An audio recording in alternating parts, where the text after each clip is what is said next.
దేవుని పరిశుద్ధ నామమునకు మహిమ కలుగును గాక. ఇప్పుడు మీ అందరికీ మన ప్రభువైన యేసుక్రీస్తు నామములో వందనాలు తెలియపరుస్తున్నాను. అందరికి వందనాలు. దేవుడు మనకి ఇచ్చిన సమయాన్ని బట్టి అందరూ దేవుని స్తుతులు చూద్దాం. హల్లెలూయా, హల్లెలూయా. మరి చక్కగా కొన్ని కొంత కాలం తర్వాత నాగరత్నం గారు దేవుడు నడిపించారు. నిజంగా అప్పుడు ఎట్లా ఉన్నారో ఇప్పుడు ఆయన దేవుడి కృప. వారికున్న ఒక భక్తి జీవితమే అది. ఆ రోజున మరి ఆయన ఇద్దరు టీకి వెళ్ళేటప్పుడు ఇద్దరే లేవుడు. ఎక్కడికన్నా వెళ్తే ఇద్దరు చూసేవాడిని. వారు తెలియని భక్తులు ఎంతో రక్షణ పొందుకున్నారు, దేవుని మార్గంలో ఉన్నారు. అదే ఈ రోజు వరకు కాపాడుతుంది, పోషిస్తుంది, ఆదరిస్తుంది. దేవునికి స్తోత్రం. మంచిది. మరి దేవుడు తన కృప చేత ఇది మరి శనివారం ఉపవాస దినము దేవుడు మనకి ఇచ్చిన సమయం. నిజంగా మరి బుధవారము మరి ప్రార్థనకు రానంతా మరి వర్షం పడింది, అనడం జరిగింది. దేవుడు ఈ సమయాన్ని ఇచ్చారు. తెలంగాణలో చూస్తే ఎక్కడ చూసినా కొంత వర్షాలు ఉన్నాయి. దేవుడు ఈ అవకాశాన్ని ఇచ్చారు. ఆయన సన్నిధిలో మనము మరి సంఘముగా కూడి ప్రార్థించడానికి భాగ్యం ఇచ్చారు. ఒక వాక్యాన్ని మనం చదువుకుందాం. ఈ దినాన ఉపవాస ప్రార్థన కాబట్టి దేవుని సన్నిధిలో ప్రార్థన అనే దాని మీద దేవుని సన్నిధిలో కొన్ని మాటలు మనం ధ్యానం చేసుకున్నాం. రెండవ సమూయేలు గ్రంథము 5వ అధ్యాయము 19వ వాక్యాన్ని మనం చదువుకుందాం. 19వ వాక్యం. దావీదు నేను ఫిలిష్తీయులకు ఎదురుగా పోయేదనా వారిని నా చేతికి అప్పగించుదువా అని యెహోవా యొద్ద విచారించినప్పుడు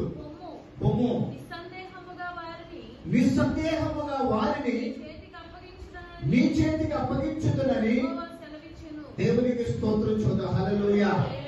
ఇక్కడ దావీదు భక్తుడు దేవుని యొక్క సన్నిధిలో ప్రార్థన అనుభవాన్ని కనబడతా ఉంది. శత్రువులైన ఫిలిష్తీయులు వచ్చినప్పుడు వారి మీదకి వెళ్ళాలంటే, యుద్ధం చేయాలయ్యా అంటే, వారి మీద కలబడాలయ్యా అంటే, ఇదిగో మరి తన సైన్యాన్ని మరి రెడీ చేసుకొని వెంటలా యెహోవా యొద్ద విచారించున్నాడు. అంటే ప్రార్థిస్తున్నాడు. విచారించుట, మనవి చేయుట, మొరపెట్టుట, ఇవన్నీ దేవుని సన్నిధిలో ప్రార్థనకు సూచన. కాబట్టి ఇలాగ విచారిస్తుంటే, ప్రార్థన చేస్తూ ఉంటే దేవుడు అన్నాడు కదా, నిస్సందేహంగా వెళ్ళు, ఏమాత్రము సందేహం పెట్టుకోబాక, వెళ్ళు, వారిని నీ చేతికి అప్పగిస్తాను. దేవునికి స్తోత్రం. ఈ రోజున దేని కోసం అయితే ఇక్కడ యుద్ధ విషయంలో వెళ్తే, ఇక్కడ నీ కుటుంబ విషయంలో, నీ బిడ్డల విషయంలో, ఏ సమస్య విషయంలో, ఏ పరిస్థితుల విషయంలో దేవుని నువ్వు అడిగి నువ్వు బయలుదేరితే విజయాన్ని చూడగలుగుతావు. వెళ్ళిన తర్వాత ఇదంతా దేవుని చెప్తున్నారని ఆ చిక్కులలో పడిపోబాక. ఇదంతా నేను వెళ్ళిపోతున్నాను ఆయన తన చెప్పులు అనుకోబాక.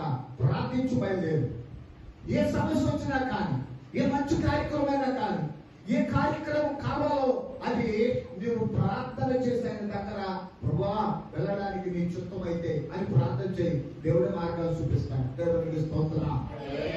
ఇక్కడ శత్రువుల అప్పగించడానికట నేను ఏమాత్రం కూడా శత్రువులు నీ చేతికి అప్పగిస్తా, నువ్వు సందేహించబాక, నిస్సందేహముగా వెళ్ళు, నీకు సహాయం చేస్తానని దేవుడు చెప్పాడు. అయితే ఆ కింద వచ్చిన చదువుదాం.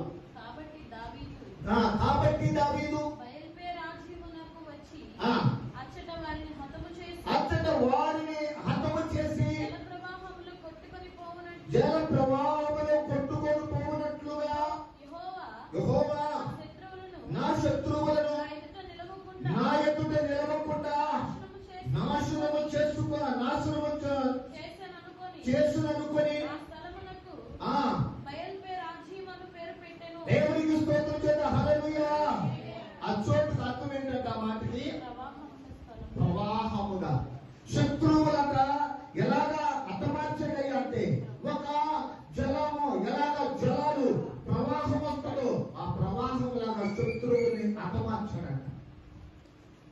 నిజంగా దేవుడు చెప్పినట్లుగా నువ్వు చేస్తే, ఇదిగో మరి ఏ శోధన అయితే, ఏ ఆపద అయితే, ఏ కష్టం అయితే వస్తుందో దానిని నీ ఎదుట నుండి తీసివేస్తాడు ఆయన. అది దానిని పోగొడతాడు ఆయన. నెమ్మదిని కలిగిస్తాడు ఆయన. సమాధానాన్ని కలిగిస్తాడు ఆయన. విజయాన్ని కలిగిస్తాడు ఆయన. ఆలోచిస్తున్నావా? దేవుని దగ్గర ప్రార్థన చేసి బయలుదేరు. అది ఈ రాత్రి సందేశం ఏంటంటే ప్రార్థించుకోకుండా అడుగు ముందు వేయడానికి వీలే. నువ్వు సక్సెస్ చూడాలంటే, విజయాన్ని చూడాలి అంటే ప్రార్థన చేసి చూడు. ఇక్కడ అదిగో ఒక స్థలములకు పేరు పెట్టి అంటున్నాడు, ఇది ప్రవాహము, ఇది జల ప్రవాహముగా దేవుడు నాకు విజయాన్ని ఇచ్చాడు. కాబట్టి అలాగున ఇక్కడ విజయాన్ని చూసినట్లుగా మనం చూస్తున్నాం. ఆ తర్వాత ఫిలిష్తీయులు తమ బొమ్మలను అచ్చట విడిచిపెట్టి పారిపోగా వారిని పట్టుకొని మరలా వచ్చి రెఫాయిము లోయలోనికి వ్యాపింపగా దావీదు యెహోవా యొద్ద విచారణ చేసెను. అందుకు యెహోవా నీవు వెళ్ళవద్దు, చుట్టూ తిరిగిపోయి కమ్మడి చెట్లు ఎదురుగా వారి మీద పడుము. వినగానే హతము చేయటకై యెహోవా బయలుదేరుచున్నాడు కనుక అప్పుడే నువ్వు త్వరగా బయలుదేరవలెనని దేవునికి స్తోత్రం. ఎందుకో వారు అలాగున పారిపోయిన వాళ్ళు మళ్ళా రావడానుకున్నారు. మరలా వచ్చి లోయలో దిగారట, రెఫాయీము లోయలో దిగారట. ఆ దీవులో దిగి అంతా వ్యాపించారు. ఆ సంగతి దావీదుకు తెలిస్తే దావీదు ఇప్పుడు మరలా ప్రార్థన చేస్తున్నాడు. మరలా ఏం చేస్తున్నాడట? మరలా ప్రార్థన చేస్తున్నాడు. యెహోవా యొక్క విచారిస్తున్నాడు. అంటున్నాడు, అయ్యా అదిగో ఆ యొక్క ప్రజలు మరలా వస్తున్నారు, వెళ్ళమంటావా అని అడిగితే దేవుడు అన్నాడు, ఇప్పుడు అట్లా అవ్వబాక, నువ్వు చుట్టూ తిరిగి వెళ్ళాలి, నువ్వు చుట్టూ తిరిగి వెళ్ళు.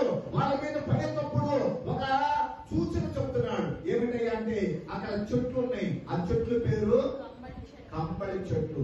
ఆ కంపళి చెట్ల మీద చప్పుడు వస్తుంది. ఆ చెట్ల మీద ఆకుల మీద చప్పుడు వస్తుంది. ఆ చప్పుడుని వినాలి. దేవునికి స్తోత్రం.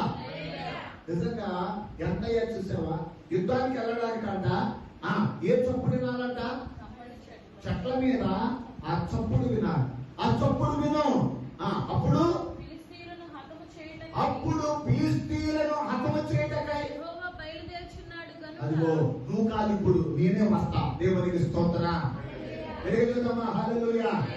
ఎప్పుడైతే ప్రార్థన అనే దేవుని అడుగుతావో, దేవుని యొక్క సహాయం కోరుకుంటావో, ఆయన అంటాడు కదా, నువ్వు చేసేది యుద్ధం నీ చేయడానికి వస్తాను అని ఆయనే అదిగో త్వరపడి వచ్చాడట ఆయన. కనుక నువ్వు కూడా త్వరపడాలి, యుద్ధానికి సిద్ధపడాలి. నేను వస్తున్నాను, ఆ యుద్ధంలో నేను వస్తాను, ఆ ఫిలిష్తీయులను హతము చేస్తానని ప్రభువు ఇశ్రాయేలు ప్రజలకు విజయాన్ని చేకూర్చాడు. దేవునికి స్తోత్రం. ఇది నా జీవితాల్లో కూడా ఎప్పుడైతే ప్రార్థనతో నువ్వు బయలుదేరతావో, ప్రార్థనలో అనుభవం కలిగి ఉంటావో, ప్రార్థన మెట్టు కలిగి ఉంటావో, విజయాన్ని చూస్తావు, దేవుని గొప్ప కార్యాలను చూస్తావు, దేవుని అద్భుత కార్యాలను చూస్తావు, దేవుని ఆశ్చర్య కార్యాలను చూస్తావు. దేవుడు ఏం చేస్తాడు అంటే నీతో వచ్చువాడు ఆయనే. దేవునికి స్తోత్రం. ఒక్కరే కాదు, ఒకసారి ఒంటరిగా రజువైన కుటుంబంలో ఎవరు లేరు, ఆధారం లేదు, అండ లేదు, తోడు లేదు, సహాయం లేదు అంటాడు. కానీ మనుషుల సహాయం వ్యక్తమన్నాడు దేవుడు. దేవునికి స్తోత్రం. ఎవరు సహాయం వస్తుంది అంటే దేవుడు సహాయం చేయాలనుకున్నాడు. ఆయన అంటాడు కదా, సైన్యములకు అధిపతి అయిన దేవుడు నీకు తోడుగా ఉంటాడు. దేవునికి స్తోత్రం. ఎప్పుడైతే ఆయన ఆశ్రయాన్ని చూసుకుంటావో, ఆయన సన్నిధిలో ప్రార్థన చూసుకుంటావో, ఆయన సన్నిధిలో గడుపుతావో, విజయాన్ని చూడగలుగుతాం. బైబిల్లో మనం చూసినట్లయితే ఇక్కడ అలాగున ఇశ్రాయేలు ప్రజలకు దేవుడు ఎంత అంటే యుద్ధంలో వారికి సహాయం చేస్తాడు. ఇది మన జీవితాల్లో కూడా దేవుడు ఎంతగానో సహాయము చేస్తాడు. ఎప్పుడు అంటే ఇదిగో మరి దేవుని యొక్క సన్నిధిలో అదిగో ఇక్కడ మనము యెషయా గ్రంథము 31:1 అంటాడు. యెషయా గ్రంథము 31వ అధ్యాయం 1వ వచనం. ఇశ్రాయేలు పరిశుద్ధ దేవుని లక్ష్య పెట్టకయు యెహోవా యొద్ద విచారింపకయు సహాయము నిమిత్తము ఐగుప్తునకు వెళ్ళుచు గుర్రములను ఆధారము చేసుకున్న వారికి వారి రథముల విస్తారములనియు బలార్చులనియు అది దేవుడు అంటాడు కదా. దేవుడు కాకోకుండా మనుషులను, రథాలను, గుర్రాలను, ఈ లోకములో ఉన్న స్థితిగతులను ఆధారము చేసుకుంటే అది మనకంట శ్రమే, కానీ మనకు మేలు కలగదు. మేలు కలగదది, శ్రమ అది. ఎందుకో తెలుసా? ఇదిగో మరి ఏ ఆశ్రయమైన దేవుడు, ఆ దేవుని మనం ఆధారం చేసుకోకపోతే అదిగో రథాలైనా గుర్రాలైనా ఉన్న ఏది అక్కడికే రాదు. మన ఫేస్బుక్ లో ఒక వ్యక్తి నేను చదువుతున్నప్పుడు అది పోస్ట్ వచ్చింది. చదువుతుండగా దాదాపుగా 2000 అదిగో మరి కోట్లకు అధిపతి. ఎన్ని కోట్లు కదా ఆయన? 2000 కోట్లకు అధిపతి. వాకింగ్ అని ఆయన అదిగో రోడ్డు మీద వాకింగ్ అని వచ్చాడు. వాకింగ్ అని వస్తే వాక్ చేస్తా ఉన్నాడు. వీధి కుక్కలు చూసారా, అవి మీద పడి కలిసి ఆ కరితో వాటిని తోలుతా ఉండి తోలే టైంలో కాలు దారి వెనకబడ్డాడు. వెనకబడేసరికి తలగా దెబ్బ తగిలింది. ఆ తలగా దెబ్బ తగిలిన ఆయన ఆ బ్లడ్ తల తగిలింది. బ్లడ్ అంతా లోపలికి వెళ్ళిపోయింది. అంటే బ్రెయిన్ లో వెళ్ళిపోతే అతను తీసుకెళ్లి హాస్పిటల్ జాయిన్ చేశారు. ఐసీలో ఉన్నాను. అది ఒక 10 రోజులు ఉన్న తర్వాత చూస్తుంది. ఎంత తప్పు ఉందని దగ్గర లేకుంటుంది. కానీ ఆపద కాలంలో ఆస్తి ఎంత వీధి కుక్కలు అవి మీద పడితే దాన్ని తప్పించుకోవడానికి మన వల్ల అయితే అంటే కాదు. కనుక ఇక్కడ మనం జాగ్రత్తగా మనం చూస్తే దేవుని యొక్క కాపుదల ఎంతో అవసరం. ఇక్కడ అంటాడు కదా, మనం చదువుకుంటే ఈ భాగములు అంటాడు కదా, ఇశ్రాయేలీయులంట ఎక్కడెక్కడికి వెళ్తున్నారంట? దేవుని దగ్గరికి వెళ్ళకోకుండా ఐగుప్తులకు వెళ్తున్నారంట. రథాలు చూసుకుంటారట, గుర్రాలు చూసుకుంటారట. అక్కడ ఉన్నటువంటి అదిగో అందరిని ఆశ్రయించి అక్కడ దేవుని యొక్క విచారించకుండా ఉన్నారట. ప్రార్థన చేయకుండా ఉంటే శ్రమ ఉంటది, కష్టాలు ఉంటాయి, బాధలు ఉంటాయి. ప్రార్థన చేయి, ఆ కష్టాలలో దేవుడు మార్గాన్ని తెలుస్తాడు. ఇశ్రాయేలు ప్రజలు 430 సంవత్సరాలు శ్రమ పడ్డారు. వారు శ్రమలో ఉంటే దేవుడు విడిపించడానికి మోషేని పంపించాడు. దేవునికి స్తోత్రం.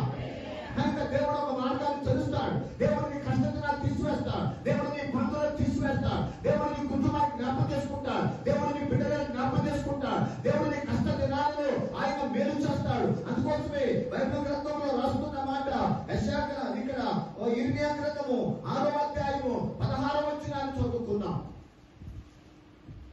ఇర్మియా గ్రంథము 6వ అధ్యాయము 16వ వచనం. యెహోవా ఇలాగ సెలవిచ్చుచున్నాడు, మార్గములలో నిలుచుచుండుడి, పురాతనమైన మార్గముల గురించి విచారించుడి. ఇదిగో ఏదో బయట మార్గం ఉందలే, ఇది కూడా మార్గం అని అనుకోబాక, ఇదే సులభం అని అనుకోబాక, ఇది చక్కగా ఉందని అనుకోబాక, ఇది నాకు అనుకూలంగా ఉందని అనుకోబాక. కానీ దేవుడు అంటున్నాడు, విచారించు, ప్రార్థన చెయ్యి. దేవుడి యొక్క సన్నిధిలో చాలా మార్గాలు ఉన్నాయి. ఏదో లోకంలో ఎన్నో మార్గాలు ఉన్నాయి. ఆ మార్గాలు వెళ్ళిపోబాక, గుడ్డిగా నమ్మి వెళ్ళిపోబాక, విచారించమంటున్నాడు. ప్రార్థన చెయ్యి, ప్రార్థన చెయ్యి. ఒక తల్లి ప్రార్థన చేస్తుందట, టీవీ చూస్తుంది. టీవీలో వర్తమానం వస్తుంది. ఒక ముస్లిం సహోదరు వాక్యం చెబుతుంటే దేవుడు నాతో మాట్లాడాడు అని చెప్తున్నాను అని ముస్లిం సహోదరు చెబుతుంటే ఒక వాక్యం ఏంటంటే ఏమన్నాక, ఆమెతో మాట్లాడిన దేవుడు అయ్యా నాతో ఎందుకు మాట్లాడాలని ఆ రాత్రి ప్రార్థన చేస్తాం. ఎక్కడ కాదు, మన రోడ్డు మీద మన పౌరాభివృద్ధి చర్చింది. ఆమెతో మాట్లాడిన దేవుడు నాతో ఎందుకు మాట్లాడవయ్యా, నాతో మాట్లాడయ్యానంటే ఆ ప్రార్థన చేసి చేసి చేసి చేసి చేసి ఒక సమస్య వల్ల ఆమె చాలా ఇబ్బంది పడిపోతాం. ప్రార్థన చేస్తే అర్ధరాత్రి వేళ ఒక స్వరం వినపడుతుంది. ఏమని వినపడుతుందంటే, ఆమెతో మాట్లాడేవు నాతో మాట్లాడలేదని అన్నావుగా, ఆమె నాకు ఎత్తుకుంది అన్నాడు. ఏం చేసిందంటానే దేవుడు ఏం చేసిందంట, ఆమె యేసయ్య కొనియాడుతుంది. దేవుని ఎలా ఉందంటే, ఎదుగుంది పురాతనమైన మార్గం ఏదో వేరకరమైన మార్గం ఏదో ఎంచుకొని ఆ మార్గం నడుచుకుంటున్నాను. దేవుని సన్నిధిలో మాట్లాడటమంటే, దేవుడితో మాట్లాడటమంటే అది ఊరికనే అయ్యే పని. నువ్వు ఆయనలో ఉంటేనే, ఆయన విడిచి ఉంటేనే, ఆయన మాట వింటేనే, ఆయన మార్గములు ఉంటేనే, ఆయన త్రోవలు ఉంటేనే ఖచ్చితంగా నీతో మాట్లాడతాడు. దేవునికి స్తోత్రం. అందుకోసమే అప్పుడు ఆమె నన్ను పిలిపించింది. అయ్యా, దేవుడు నా స్వరం వినిపించాడు అయ్యా, అది ఆమె నన్ను ఎత్తుకుందయ్యా అని అన్నాడు. అయితే నా జీవితంలో కూడా నా దేవుళ్ళలోనే నేను ముందుకు వెళ్ళాలనుకుంటున్నాను. ఎస్, ఒక తీర్మానం చేయగలిగితే, ఒక ఆలోచన కలిగి ఉంటే, దేవుడి సన్నిధిలో నా దేవుడిని వదిలిపెట్టాలని నేను అనుకుంటే ఖచ్చితంగా నేను అనుకుంటాను. ఇక్కడ ఏమన్నాడంట? మేలు కలుగు మార్గమేదో అని అడిగి అందులో నడుచుకోండి, అప్పుడు మీకు నెమ్మది కలుగును. కనుక దేవుడు అన్న నడుచుకోండి మేలు కలిగిందంటే చాలా మంది ఏమనుకున్నారట, అందులో మేము నడుచుకోలేము, అది మా వల్ల కాదు, మేలైతే కావాలి. దేవుడు యొక్క సన్నిధిలో అంతా ఏదో కథలో చెప్పాను. ఏమన్నా అంటే మరి క్రైస్తవులలో ఏమైనా అంటే క్రీస్తు లేదు. అందరూ ఉన్నారుగా, అన్ని ఉన్నాయి కానీ కావాల్సిన అన్ని ఉన్నాయి, ఏం లేదు, క్రీస్తు లేదు. కనుక దేవుడు లేకపోకుండా ఏవి చేయలేము. ఇక్కడ అంటాడు విచారించు, దేవుడి దగ్గర అడుగు, ప్రార్థన చేయి. అయ్యా, నా కుటుంబ విషయంలో, నా బిడ్డల విషయం అడుగు, దేవుడు మార్గాన్ని నీకు తెలుస్తాను. అదిగో ఏ మార్గంలో వెళ్ళాలో మార్గాలు తెరిచేది ఆయనే. ఆఖరు దేవుని సన్నిధిలో ఎంత తన బిడ్డ విషయంలో అది పడేసింది, దిక్కులేని పరిస్థితుల్లో ఉంది. ఎటు చూచినా కానీ అరణ్యమే, ఎటు వెళ్ళాలో తెలియని పరిస్థితుల్లో పిల్లవాడి గురించి అలాగా పడేసి ఏడుస్తుంటే ఆ స్థలం అక్కడి నుంచి వినబడుతుంది. ఆగరు, నీకేమొచ్చింది? ఈ పిల్లవాడు ఉన్న చోట నా స్వరము, అతని స్వరం విన్నాను. నీ పిల్లవాడిని ఏమో ఎత్తుకో, పడేసావుగా, ఎత్తుకో. అదిగో అక్కడ ఒక నీటి పని ఉంది, ఆ నీరు తాగించు. నీటి ఓట ఉందన్న, అరణ్యంలో నీటి ఓటాన్ని గుర్తించేది ఎవరు? నీకోసం ఒక ఆశీర్వాదాన్ని ఇచ్చేది ఆయనే. ఇదిగో అది అవదో, ఇది జరగదు అనుకోవచ్చు, ఎవరు జరుగుతాడు. నమ్మకమే, నీలో నమ్మకాన్ని పెట్టుకో, నీలో విశ్వాసాన్ని పెట్టుకో, నీలో భక్తి జీవితాన్ని పెట్టుకో, నీలో దేవుళ్ళు ఆ విధంగా నడువు, ఖచ్చితంగా దేవుడు సహాయము చేస్తాడు. అందుకోసమే ఇక్కడ అదిగో అలాగా ఉండటం వల్ల దేవుని ఆశీర్వాదాన్ని చూస్తున్నాం. అయితే ఇక్కడ అంటాడు కదా, రోమపత్రిక 10వ అధ్యాయం 21వ వచనాన్ని చదువుకుందాం. రోమపత్రిక 10వ అధ్యాయం 21వ వచనం. నన్ను ఎదుగు వారికి నేను దొరికితిని, నన్ను విచారింపని వారికి ప్రత్యక్షమైతిని. కనుక దేవుడు మనసు ఎదిగిన దేవుడు. అదిగో అలాగున్నా, అదిగో మరి వెతికిన వారికి దొరికితిని, విచారించని వారికి దేవుని ప్రణాళిక. దేవుని ప్రణాళిక ఏంటో తెలుసా? ఒకసారి మనం ఎక్కడ ఉన్నా కానీ మన దగ్గరికి తీసుకొస్తాడు. ఎందుకో తెలుసా? ఆస్తి కలిగిన ప్రాణాన్ని ఆయన తృప్తిపరుస్తాం. కాబట్టి మనము ఆయన సన్నిధిలో వెతుకున్న విషయాలలో ఎప్పుడైతే మనము ఉంటామో, ప్రభు చెప్పిన మాట ఇక్కడ అంటాడు, ప్రాముఖ్యమైన మాటలు అంటాడు కదా. లూకాసు సువార్త 12వ అధ్యాయం 24. కాకుల సంగతి విచారించి చూడుడి, కనుక దేవుడి సన్నిధిలో మనమంట విచారించినప్పుడు దేవుడు చేస్తాడు. ఎలాగ అంటే మనుషుడు ఎట్లున్నారంటే 10వ అధ్యాయము 24వ వచనం. కనుక మనము కాకుల సంగతి ఒకసారి మనం విచారిస్తే అవి విత్తవు, అవి పోయవు, పొట్టు లేదు.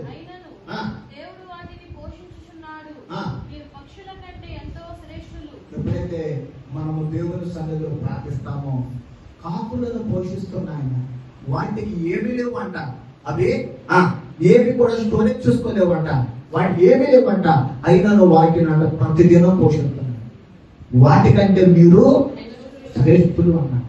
కనుక మనకి ఎప్పుడైతే దేవుని దగ్గర అడుగుతామో, ఈరోజు ఒక తల్లి మాట్లాడుతుంది, నేను దేవుని దగ్గర అడిగినట్టు నాకు ఇచ్చాడు అయ్యా. ఎస్, ఆమెకి ఇచ్చిన ఆయన మనకి నీకు కూడా నాకు కూడా ఇస్తాడు.